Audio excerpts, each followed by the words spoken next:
Ready start. उपसभापति महोदय, यह जनता पार्टी की सरकार पूरी की पूरी कांग्रेस पार्टी को बदनाम करने पर तुली हुई है और श्रीमती इंदिरा गांधी के खिलाफ ही सारा प्रचार किया जाता है। मैं यह स्पष्ट रूप से कहना चाहता हूं कि अगर इस देश में यह भावना फैल गई कि इस देश के नेता बेईमान हैं, पूरा नेहरू परिवार बेईमान है, श्रीमती इंदिरा गांधी बेईमान हैं और यह भावना उनके अंदर घर कर गई तो इस देश से जनतंत्र का अंत हो जाएगा। उसी दिन से इस देश में कोई संसद की हुकूमत नहीं रहेगी। सारा शासन प्रबंध सेना के हाथ में चला जाएगा और फिर इस देश की समस्याओं का कोई हल नहीं निकल सकता है। ऐसी स्थिति में यह देश खंड खंड और टुकड़े टुकड़े हो जाएगा।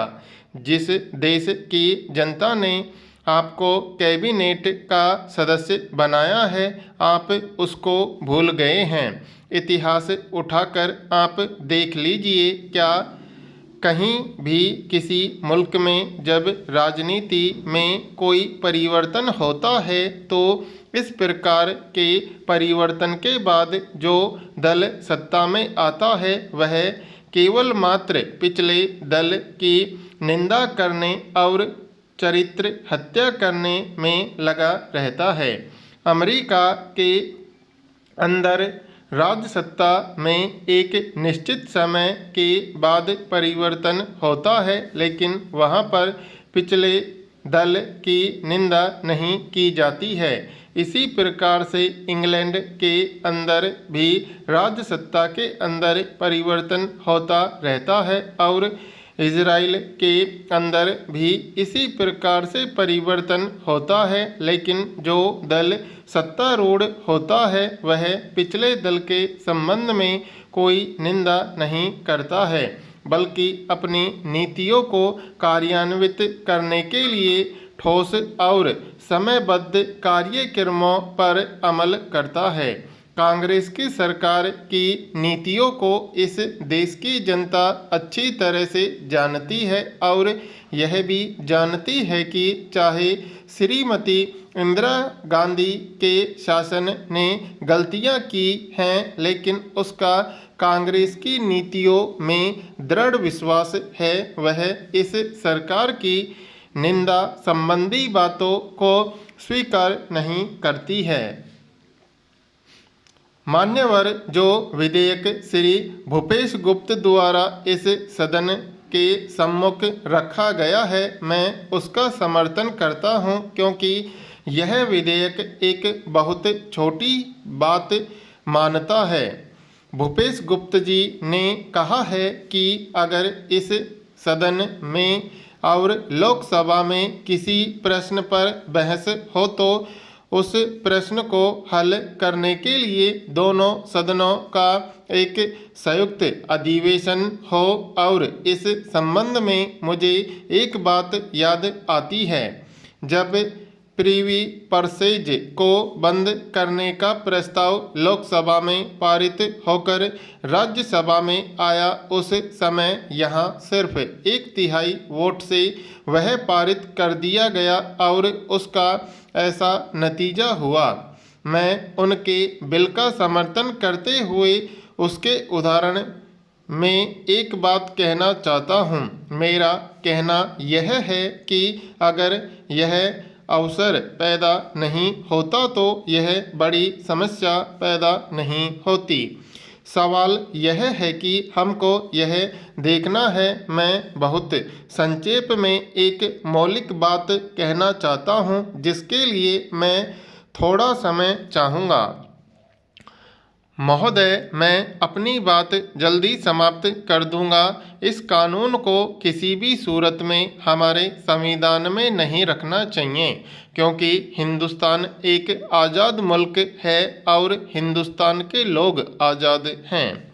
अगर आप समझते हैं कि आप अंग्रेजों के वारिस हैं और हिंदुस्तान को गुलाम बनाए रखना चाहते हैं, मंत्री महोदय, आप अगर यह समझते हैं जो मैं कह रहा हूँ वह आपके दिल में भी आ जाए, इसलिए मैं कहना चाहता हूँ कि अगर केंद्रीय सरकार यह समझती है कि वह अंग्रेजों की वारिस है, अगर वह समझते हैं कि हिंदुस्तान गुलाम है और गुलाम जनता पर अधिकार और सत्ता चला रहे हैं, तो इस कानून की ज़रूरत है।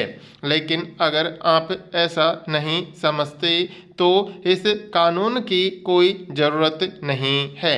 अंग्रेज़ों के लिए यह ज़रूरी था, उनकी सत्ता को कायम रखने के लिए यह ज़रूरी था, मगर हमको इसकी ज़रूरत नहीं है। हम आज एक आज़ाद देश हैं। हमारी जनता द्वारा चुने हुए प्रतिनिधियों का मंत्रिमंडल है। हमको इस कानून की ज़रूरत नहीं है। कई सदस्यों ने आज जो परिस्थिति देश में है उसके बारे में कई चीज़ें कही हैं कि कितने नेताओं की हत्याएं हुई।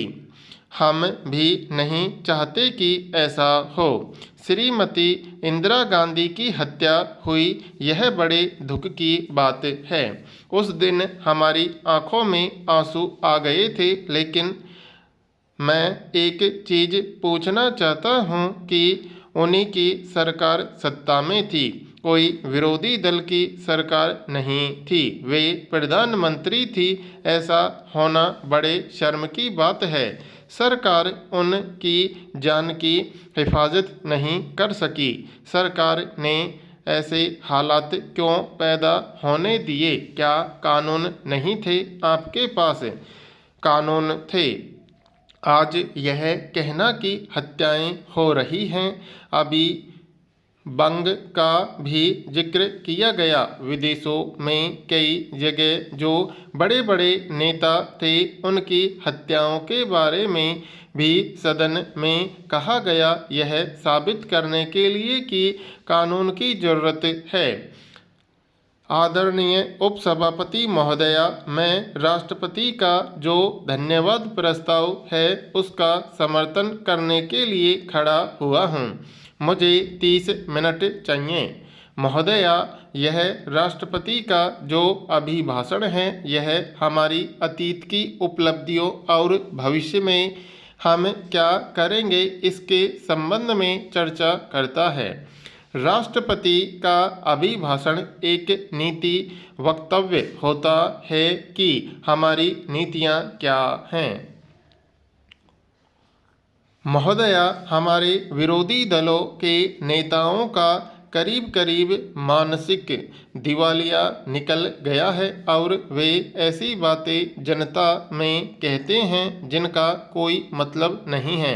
जब हिंदुस्तान आज़ाद हुआ तो एक नंगा, भूखा तथा कंगाल हिंदुस्तान था। मैं पूछना चाहता हूँ अपने विरोधियों से कि क्या हिंदुस्तान अब नंगा है, भूखा है, कंगाल है और क्या इसने पिछले 40 वर्षों में कोई तरक्की नहीं की? मैं आपसे कहना चाहता हूँ कि आज हिंदुस्तान दुनिया का 6वां स्पेस पावर है, 6वां एटॉमिक पावर है। हिंदुस्तान आज एक औद्योगिक देश है।